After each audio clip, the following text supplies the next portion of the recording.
제가 지도를 오늘은 보여드리면서 말씀을 드리려고 합니다. 여호수아 15장부터 19장까지 해서 요단강 서쪽편 땅을 9개 하고도 반 지파에게 어떻게 분배하는지 과정이 나옵니다. 제가 처음에 말씀을 준비할 때는 각 지역에 있는 각 지파에 있는 어떤 도시들이 어디가 있는지를 일일이 다 말씀드리고 싶었는데 저도 다 찾을 수가 없었습니다. 수백 개의 도시들이 나오는데 그런 생각이 들어요. 우리가 한국에 있는 도시들 많이 알지 않습니까? 그렇죠. 한국에 있는 도시들 알고 미국에 오래 살으셨으니까 미국에 있는 큰 도시도 알 텐데 작은 미국에 있는 마을들을 다 아십니까? 앵커리지에 있는 마을들 다 기억하고 아십니까? 모르잖아요. 그것처럼 이스라엘 여기서 12지파에게 부여된 그런 땅의 성읍들은 큰 도시도 있고 작은 마을 같은 그런 지역도 있는 거예요. 그래서 지금 이렇게 살펴보면 이 지역이 어디에 붙어 있는 지역인지 헷갈리고 알지 못하는, 성경학자들도 알지 못하는 그런 지역이 많습니다. 그래서 일일이 어느 도시에 어떤 큰 도시가 있었다 이런 것들을 말씀드리는 것보다 여호수아 15장부터 19장까지는 다 그런 내용입니다. 그래서 예를 들어서 유다 지파가 먼저 땅을, 저 아래쪽에 있는 유다 지파가 땅을 먼저 받았는데요. 이 유다 지파 같은 경우에는 여기 예루살렘 여기 근처에 있습니다. 근데 이제 예루살렘 같은 도시는 큰 도시니까 우리가 알 수가 있는데 다른 도시는 알 수가 없습니다. 어떻게 설명이 되어 있냐면 15장부터 19장까지 전부 다 스타일이 이렇게 되어 있습니다. 그 지파가, 어떤 지파가 어느 지역의 땅을 받았는데 그 지역의 땅은 어디로 돌아가면서 동쪽 경계는 어디고 남쪽 경계, 서쪽 경계, 북쪽 경계는 어디였다 이렇게 설명을 하고 있습니다. 그리고 나서 그 지역에 그 유다 지파가 받은 땅의 성읍들은 이런 저런 성읍들이 있었다라고 몇 수십 개 성읍을 계속해서 나열하는 스타일로 되어 있습니다.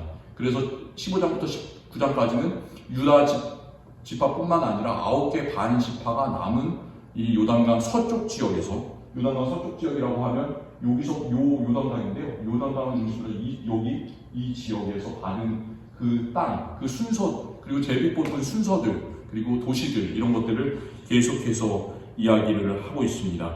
그래서 저는 그것을 다 말씀드리지 않고 그 순서를 개괄적으로 좀 말씀을 드리고요. 여호수아 15장부터 19장까지에 나오는 내용 중에 특별히 중요하다고 생각되는 그런 내용들을 몇 가지를 나누기를 원합니다. 요단강 동쪽에서는 먼저 두 지파 반이 땅을 먼저 부여받았습니다. 요단강 서쪽으로 넘어가는 장면이 여호수아 2장에 나오는데 그 여호수아 2장 가기 전에 남쪽에서 가데스 바네아가 여기 그 유다 지파 맨 끝에 있는 지역인데 여기서부터 시작해가지고 이 뒤로 해가지고 올라가기 시작합니다. 그래서 르우벤 지파, 갓 지파, 문하세가 지파 전체가 땅을 받은 것이 아니라 반 지파가 땅을 받았어요. 그래서 이 요단강 동쪽에서는 두 지파 반이 먼저 땅을 차지했습니다. 그리고 나서 12-2.5 하면 얼마예요? 9.5잖아요. 나머지 이제 땅을 받지 못한 지파가 9지파하고도 반 지파가 있었습니다. 그래서 그들이 이제 서쪽으로 넘어가서 땅을 분배받기 시작했는데 땅을 못 차지한 그런 지역이 나옵니다. 땅을 못 차지한 지역. 여기 보면 하얀색으로 표시된 이 지역이 있죠. 여기가 어딜까요? 여기. 요즘에도 여기는 블레셋 땅입니다. 팔레스타인 가자 지구라고 들어보셨어요? 맨날 전쟁이 일어나는 팔레스타인 가자 지구. 요 똑같은 지역인데요. 요 지역, 블레셋 땅이었는데 요 땅을 차지하지 못했습니다. 여기에는 가사, 가드, 아스글론, 아스돗 이런 에글론 이런 5개 큰 도시들이 있었는데 이 사람들이 그 차지하고 있던 땅은 유다 지파뿐만 아니라 그 9개 반 지파가 차지하지를 못했어요. 그래서 이 땅을 제외한 나머지 지역을 가지고 이제 땅을 분배하게 됩니다. 가장 먼저 땅을 차지한 지파가 아까 말씀드렸지만 어디일까요? 이 유다 지파입니다. 유다 지파는 가장 큰 이 남쪽 땅을 차지했습니다. 유다 지파가 여호수아 앞에 이렇게 가서 섰을 때 가장 손을 먼저 들고 땅을 차지하겠다라고 얘기하는 사람이 누구일까요? 14장에서 우리가 이미 다뤘는데 갈렙이라는 사람, 갈렙 아시죠? 갈렙, 그 용감한 85세 된 노익장을 과시하던 갈렙이 땅을 주십시오라고 이야기를 했습니다. 그래서 헤브론이라는 지역, 여기가 헤브론이고요. 그 옆에 드빌이라는 데가 여기가 그 가까운 데 있었는데 헤브론이라는 그 산지를 자기한테 달라고 했습니다. 이 산지를 지금 내게 주십시오라는 그런 유명한 말이 있죠. 그리고 나서 그 옆에 있는 드빌이라는 지역도 차지를 했습니다. 그때 이 헤브론은 자기가 열심히 가서 싸워 이겼고, 그리고 그 드빌이라는 지역을 차지할 때는 꾀를 좀 씁니다. 갈렙이. 이 드빌을 차지하는 사람에게는 자기 딸 이름이 악사인데 악사를 그 사람의 아내로 주겠다 이렇게 조건을 냅니다. 그러니까 갈렙의 조카였던 온니엘이 손을 들고 그 땅을 드빌 지역을 차지를 합니다. 그래서 이제 악사와 그 온니엘을 결혼을 시킵니다. 온니엘은 누구냐면 사사기에 보면 사사가 몇 명이 있습니까? 사사. 왕조 시대가 이스라엘에 오기 전에 사사들이 나라를 다스리던 혼란한 시기가 있었는데, 그때 우리가 12제자가 있는 것처럼 12사사가 있었어요. 12사사 중에 첫 번째 사사의 이름이 온니엘이었습니다. 온니엘. 똑같은 사람, 온니엘. 첫 번째 사사가 된 온니엘이 그 드빌 지역을 차지했고요. 그리고 그 아내가 된 악사는 이 남쪽 지역이에요. 유다 남쪽 지역이기 때문에 물이 귀한 사막 지역입니다. 그렇기 때문에 나에게 물을 주십시오, 샘을 주십시오 이렇게 갈렙에게 요청을 했어요. 그러니까 갈렙이 윗샘과 아랫샘을 주었더라 이런 기록이 있습니다. 그러니까 그 윗샘 아랫샘 많은 물을 가지고 하나님의 축복을 얻게 되는 땅을 차지하는 그런 놀라운 일이 일어납니다. 이렇게 유다 지파가 남쪽에서 넓은 땅을 차지했고요. 두 번째, 유다 지파는 왕조가 되는 지파이기 때문에 가장 중요한 지파라고 말씀을 드렸습니다. 그 다음에 중요한 지파들이 어디냐면 항상 이스라엘 백성들의 그 사고방식에는 유다 지파가 가장 중요하다. 그 다음으로는 요셉이 중요하다라는 그런 생각이 항상 있었습니다. 그래서 요셉은 한 지파로 땅을 받은 것이 아니라 두 지파로 나눠서 땅을 받았는데 그 아들들의 이름이 이 에브라임과 므낫세입니다. 그래서 이 에브라임과 므낫세가 땅을 차지했습니다. 므낫세 반쪽 지파는 이미 동쪽에서 땅을 차지했고요. 나머지 반쪽 지파하고 므낫세 그리고 에브라임 지파가 북쪽 지방의 아주 넓은 땅을 이렇게 차지하게 됩니다. 그런데 므낫세 지파에는 재미있는 그런 일이 있었습니다. 므낫세 지파에는 아주 용감한 딸들이 있었습니다. 저는 그 성경에서 이런 용감한 딸들을 찾아본 적이 별로 없는 것 같아요. 우리 여성 성도님들께서 계시지만 이렇게 당당하셨으면 좋겠어요. 교회에서 일도 열심히 하시고 열심히 하나님을 섬기셨으면 좋겠습니다. 슬로브앗이라는 사람이 있었는데 슬로브앗에게는 5명의 딸이 있었습니다. 그런데 그 당시에는 아들들만 땅을 받는 거예요. 그런데 이 슬로브앗의 딸들은 용감하게 이렇게 앞으로 제사장 엘르아살과 지도자 여호수아 앞에 나갑니다. 그래서 요청을 합니다. 여호와께서 모세에게 명령하사 우리 형제 중에서 우리에게 기업을 주라 하셨다. 하나님께서 이렇게 말씀하셨으니까 해 주십시오. 요청을 합니다. 그러니까 여호수아가 이 슬로브알의 5 딸들이 요청한 것처럼 그 요청을 받아들여서 다른 남자 형제들이 5명이 있었는데 그 5명의 형제들과 함께 이 5 딸들에게도 똑같이 분깃을 나눠줍니다. 그래서 총 므낫세 지파에게는 10분깃을 주었다라는 성경의 말씀이 있습니다. 왜 이렇게 므낫세 지파, 에브라임 지파가 다른 지파에 비해서 땅을 많이 차지했을까? 여기 보면은 똑같은 지파들 유다 지파 땅이 넓잖아요. 그리고 므낫세, 에브라임 정말 넓지 않습니까? 그 므낫세 지파가 땅을 많이 차지한 이유가 이 5 용감한 딸들 때문에 분깃을 요구해서 그 똑같이 다른 아들들과 공평하게 땅을 나눠 받았기 때문이라고 우리가 생각해 볼 수가 있습니다. 이렇게 땅을 요구할 때는 우리가 해야 되는 것이 무엇이냐면 이 이스라엘 백성들은 땅을 요구하면 그냥 그 땅에 가서 편안하게 아무 일도 안 하고 점령해서 사는 것이 아니라 이 땅을 차지하겠다라고 얘기하면 거기에 살고 있었던 원주민들이 있었습니다. 가나안 원주민들이 있었는데 그들과 싸워서 이기고 나서 자기들이 살 지역을 개간하고 건설해야 되는 그런 임무들이 있었습니다. 그런데 이 유다 지파와 또 에브라임, 므낫세 지파를 뺀 나머지 지파들은 7 지파들은 남은 땅을 차지하러 가기를 주저했어요. 우리도 그런 마음이 있지 않습니까? 다른 사람의 눈치를 보고 다른 사람이 나갈 때까지 나가지 않는 그런 경향들이 우리에게는 있습니다. 그런 거예요. 이스라엘 백성들도 7지파들이 이제 주저하고 있는데 지도자로서 어떻게 해야 될까요? 여호수아가 그 7지파에게 명령을 합니다. 그 명령하고 나서 그 명령을 실행하는 과정들, 땅을 나머지 7지파들이 차지하는 과정들이 18장, 19장에 나옵니다. 그리고 그 전에 제가 므낫세 에브라임 지파를 말씀드렸는데 므낫세 에브라임 지파가 땅을 차지하는 과정은 16장, 17장에 나옵니다. 그래서 이 7지파에게 이렇게 명령을 해요. 여호수아는 7지파 사람들을 그냥 막 꾸짖은 것이 아니라 현명한 대책을 세웁니다. 우리가 정말 그 지도자로서 해야 되는 것이 앞으로 나가야 되는 그 방향의 목표를 설정하고 또 그것을 하나님께 묻고 그런 것들을 해야 되는데 여호수아가 그런 면에서 정말로 훌륭했던 지도자였던 것을 우리가 말씀에서 볼 수가 있습니다. 각 지파에게 3사람씩을 뽑으라고 명령을 합니다. 그리고 유다 지파, 므낫세 지파, 에브라임 지파가 차지하지 않은 나머지 땅들을 지금 남아있는 그 땅들을 지도로 그림을 그려오라고 명령을 합니다. 그래서 그 지파들이 7명이 3명씩을 뽑아서 그들이 각 지역을 돌아다니면서 그림을 그려가지고 와서 하나님의 회막이 있었던 원래 본지는 길갈이라는 곳에 있었는데 길갈이라는 지역이 여기거든요. 그런데 길갈이 여기인데 실로라는 그 좀 위쪽에 있는 그런 지역으로 하나님의 회막을 옮겼습니다. 그래서 이제 이스라엘의 중심지가 그 실로라는 그 지역이 됐고요. 실로에 모여서 제비를 뽑습니다. 이제 나머지 7지파가 있는데 그 나머지 7지파 중에 첫 번째로 땅을 제비 뽑은 그 지파가 어떤 지파냐면 베냐민 지파입니다. 이 베냐민 지파는 작은 땅을 유다 지파하고 에브라임, 므낫세 지파 그 사이로 지역에 분배를 받게 됩니다.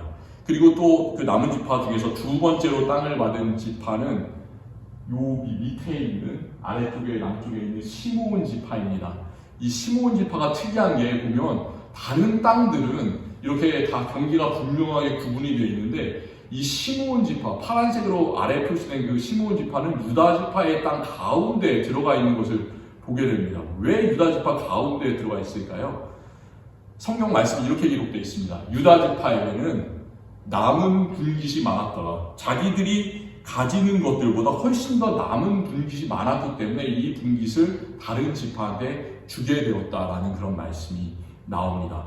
이렇게 하나님께 축복받은 사람들은 자기가 쓰고도 남는 것이 있는 거예요. 그렇게 우리도 그렇게 되었으면 좋겠습니다. 우리가 쓰고도 남는 풍성한 그런 물질적인 그리고 영적인 축복들이 우리에게서 퍼져나가기를 원합니다. 그래서 이 시므온 지파가 유다 지파 가운데 땅을 얻게 되었는데 이 시므온 지파 중심지가 지금도 이스라엘의 남쪽에 가장 큰 그 도시인 부엘사바를 포함하는 그 지역을 시므온 지파가 차지하게 됩니다. 그리고 나서 세 번째로 남은 지파 중에 세 번째로 땅을 받은 지파가 어디냐면 이 스불론 지파고요. 네 번째로 받은 지파는 이사갈 지파, 다섯 번째 받은 지파는 아셀 지파. 이 아셀 지파가 받은 땅 지역이 상당히 좋습니다. 대해라고 불리는 이쪽, 그 지중해죠. 지중해랑 맞닿은 그 해안 쪽을 받았는데 여기가 그 땅이 가장 비옥한 그런 지역입니다. 그리고 그 다음으로 땅을 여섯 번째로 받은 지파가 납달리 지파. 여기 납달리 지파, 아셀 지파 동쪽으로 땅을 받았고요. 맨 마지막으로 땅을 분배받은 12지파 중에 가장 마지막으로 땅을 분배받은 지파가 어디냐면 연두색으로 표시된 이 단 지파였습니다. 제가 이 단 지파를 조금 이따가 좀 강조를 해서 설명을 드리려고 해요. 단 지파가 좀 상당히 재미있는 지파입니다. 이 단 지파, 이쪽 여기 지역. 그런데 재미있는 것이 요 꼭대기에도 보면 이스라엘 꼭대기에도 단 지파가 있습니다. 왜 두 개로 땅이 나눠져 있을까? 이게 상당히 궁금합니다. 그래서 그것을 좀 이따가 설명을 드리도록 하고요. 그 12지파가 땅을 전부 다 나눠서 가진 다음에 여호수아는 이제 자기의 역할을 다 한 것이죠. 땅을 차지할 때까지 알아서 가라 이렇게 한 것이 아니라 땅을 그려가지고 와라. 3명을 뽑아서 땅을 그려가지고 와라라고 명령을 하고 이 실로에 모여서 같이 땅을 제비 뽑아서 다 나누는 그런 지도자의 역할을 감당합니다. 그리고 이 지도자가 맨 마지막으로 자기가 땅을 요구해서 받습니다.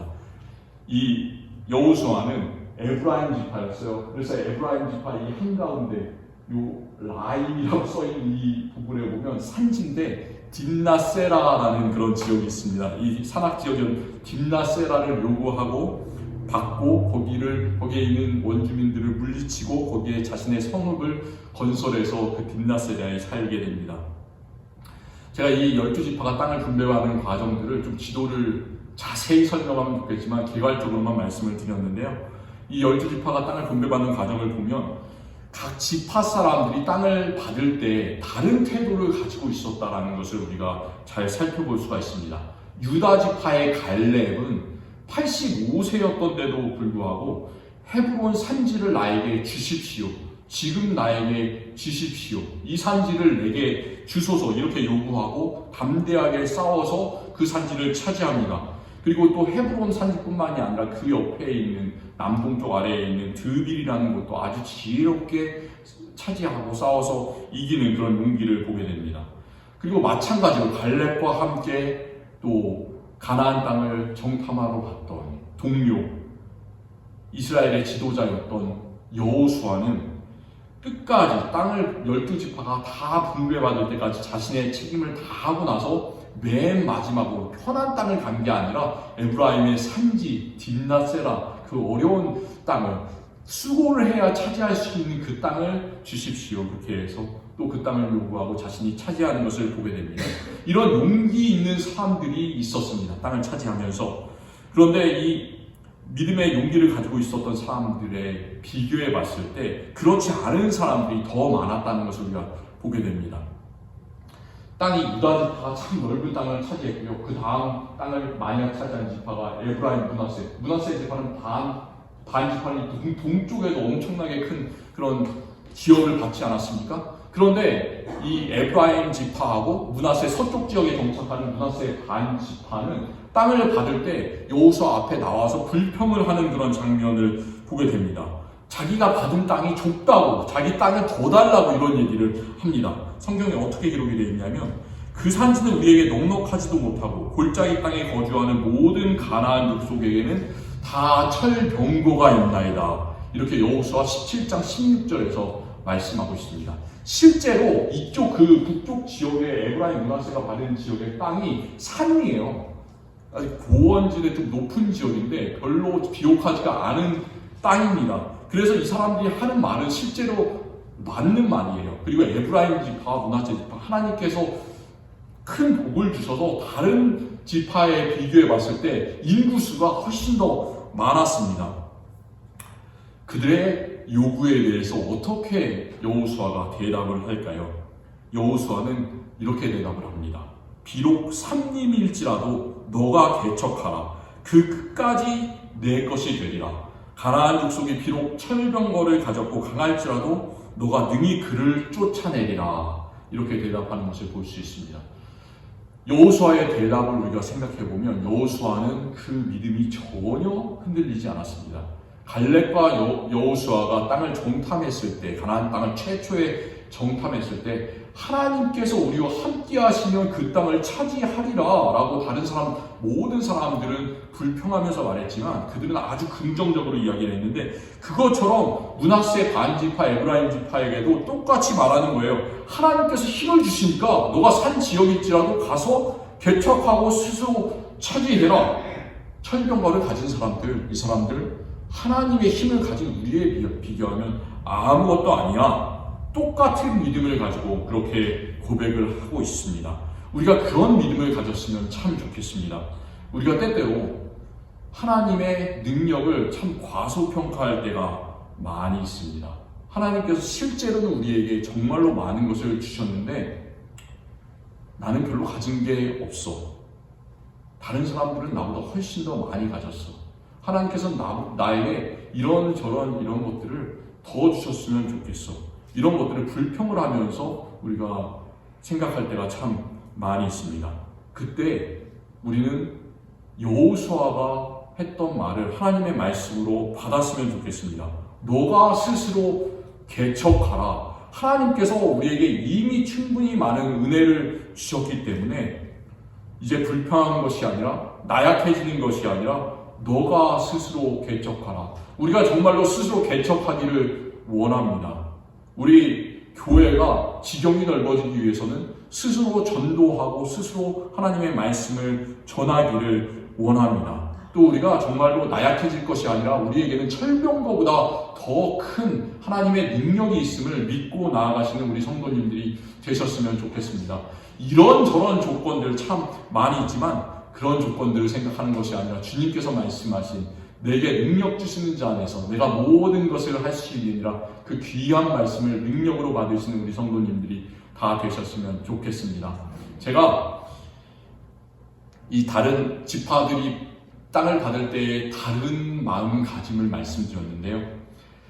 한 가지 정말로 이상한 것, 제가 이 단지파는 정말로 말씀을 드리고 싶습니다. 단지파, 이쪽에 있는 단지파. 원래 단지파가 맨 마지막 12번째로 땅을 분배받았는데 왜 땅이 이렇게 나누어져 있을까? 이 므낫세 지파는 원래 동쪽 지역에서 땅을 므낫세 반 지파가 차지하고 나머지 반은 서쪽 지역에서 차지하는 걸로 그렇게 얘기가 다 돼 있었습니다. 그렇기 때문에 동서로 이렇게 요단강을 중심으로 해서 땅을 반반씩 분배받았기 때문에 우리가 이해가 갑니다. 그런데 단 지파는 왜 전혀 관계없는 붙어 있지도 않은 이 지역과 요 꼭대기 요 지역의 땅을 다르게 가지고 있었을까? 우리가 참 궁금해집니다. 우리가 읽은 19장 47절에서 이렇게 말씀하고 있습니다. 그런데 단 자손의 경계는 더욱 확장되었으니 이는 단 자손이 올라가서 레셈과 싸워 그것을 점령하여 칼로 치고 그것을 차지하여 거기 거주하였습니다. 그들의 조상 단의 이름을 따라서 레셈을 단이라 하였더라. 그러니까 원래 받은 땅보다 더 많은 땅을 차지했으니까 훨씬 더 좋은 것이 아닌가 우리가 이렇게 생각해 볼 수가 있습니다. 원래 받은 땅은 단지파가 원래 받은 땅은 이 연두색으로 표시된 이 지역입니다.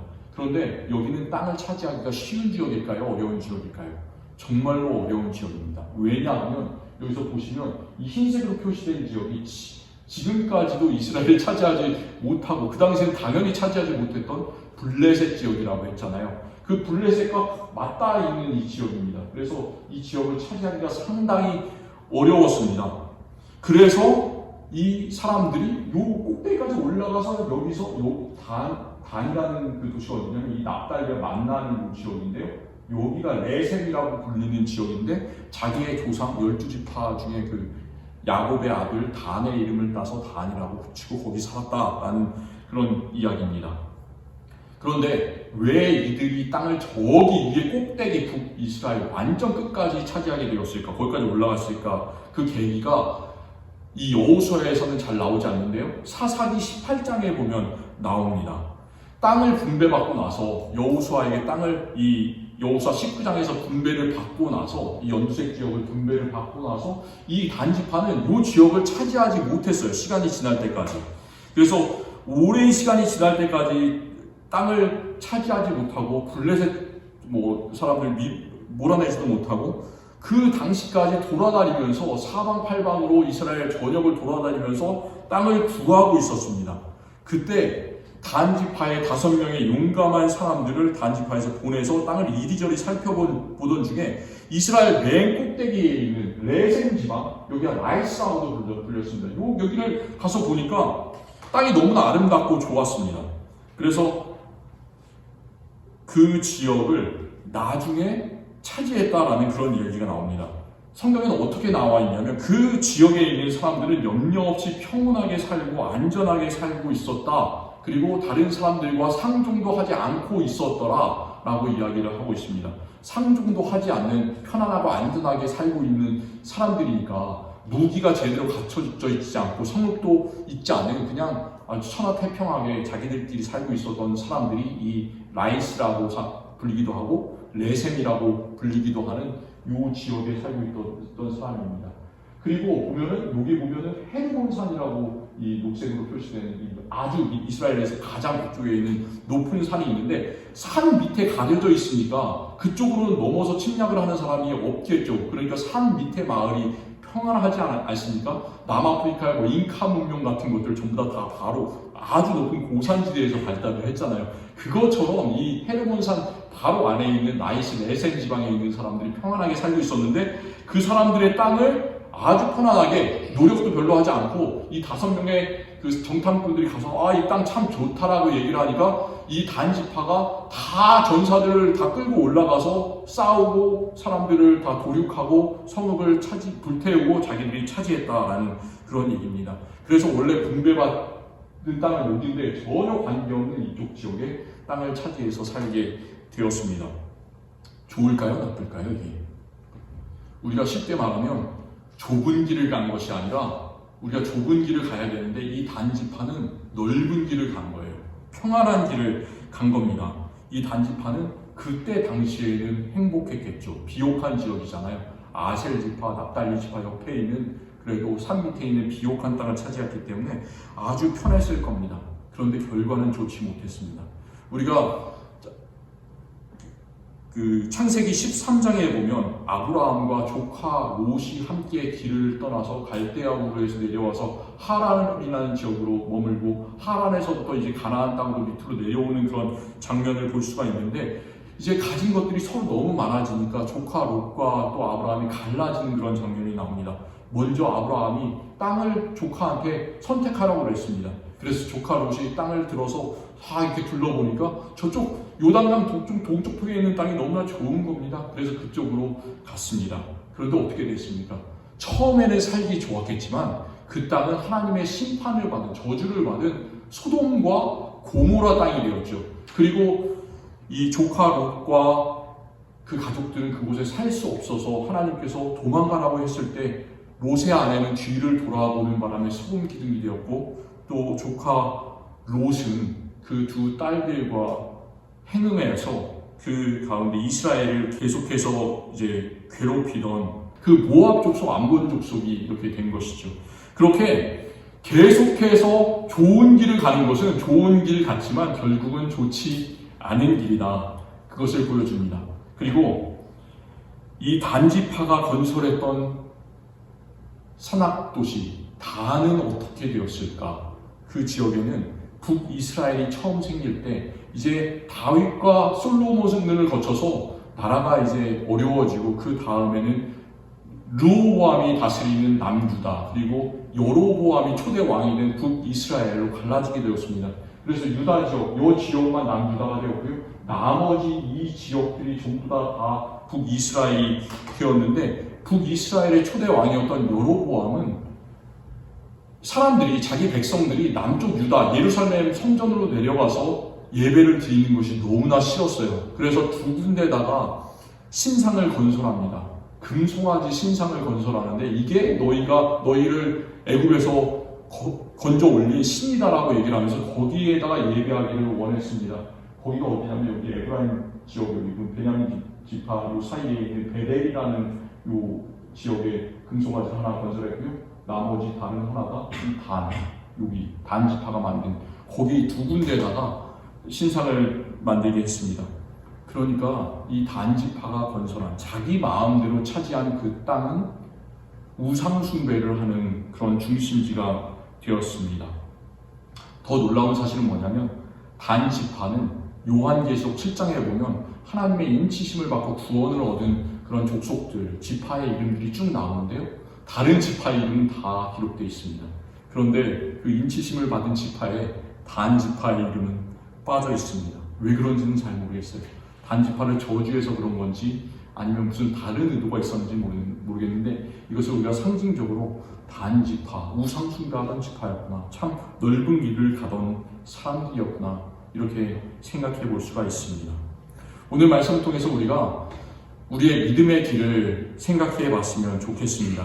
우리가 땅을 분배받을 때 이스라엘 백성들처럼 하나님께서는 똑같은 은혜를 우리에게 부어주셨는데 그것을 받으면서 불평할 수도 있고 좁은 길을 믿음의 길로 갈 수도 있고 아니면 단지파처럼 하나님의 명령을 완전히 무시하고 내가 원하는 세상의 길을 저 꼭대기에 있는 편안한 땅을 차지하러 갈 수도 있습니다. 우리의 선택이에요. 그런데 예수님께서는 마태복음 7장에서 이렇게 말씀하십니다. 좁은 문으로 들어가라. 멸망으로 인도하는 문은 크고 그 길이 넓어서 그리로 들어가는 자가 많고 생명으로 인도하는 문은 좁고 길이 협착하여 찾는 자가 적음이니라. 좁은 길이 참 어려운 길입니다. 믿음의 길을 끝까지 가는 것은 참 어려워요. 어렸을 때 철로역정이라는 그런 이제 존 버년이 쓴 그런 그 소설 같은 하늘나라에 가는 길을 책을 읽어보면 항상 가다 보면은 여러 가지 어려운 길, 잘 꼬임의 길들이 나옵니다. 대부분의 사람들이 거기에 빠져넘어가죠. 그렇지만 우리는 끝까지 이 좁은 길을 갔으면 좋겠습니다. 우리가 좁은 길을 갈 때 그 길은 혼자 가는 길이 아닙니다. 예수님과 함께하는 동행하는 길이고 생명의 길임을 믿으시기를 바랍니다. 또 그 길은 우리만 가는 길이 아니라 예수님께서 먼저 가신 십자가의 길, 승리하신 길이라는 것을 믿으면서 끝까지 그 길을 예수님과 함께 걸어가시는 우리 성도님들이 되시기를 기원합니다. 하나님 감사합니다. 오늘 말씀 통해서 12지파에게 땅을 분배해서 주셨던 것처럼 우리에게도 하나님의 은혜를 똑같이 모든 사람에게 부어주시니 참 감사합니다. 우리 모두 다 죄인이지만 예수 그리스도께서 우리를 구속하여 주시고 자녀 삼아 주심을 너무나 감사합니다. 그렇지만 우리는 그 은혜에 감사하지 않고 때때로 므낫세 지파처럼 에브라임 지파처럼 불평하면서 살아갈 때가 있습니다. 또 단 지파처럼 세상의 길로 가장 편한 길로 빠지는 우리들 주님 불쌍히 여겨 주시옵소서. 우리가 믿음의 길 가게 하여 주시고 승리하는 길 가게 하여 주시옵소서. 이 좁은 길을 불평하지 않고 따라갈 때 승리가 보장되었음을 믿고 천국이 보장되었음을 믿고 끝까지 달려나갈 수 있는 우리 모든 성도들 되게 하여 주시옵소서. 말씀 주심을 감사드리며 예수님 이름으로 기도드립니다. 아멘.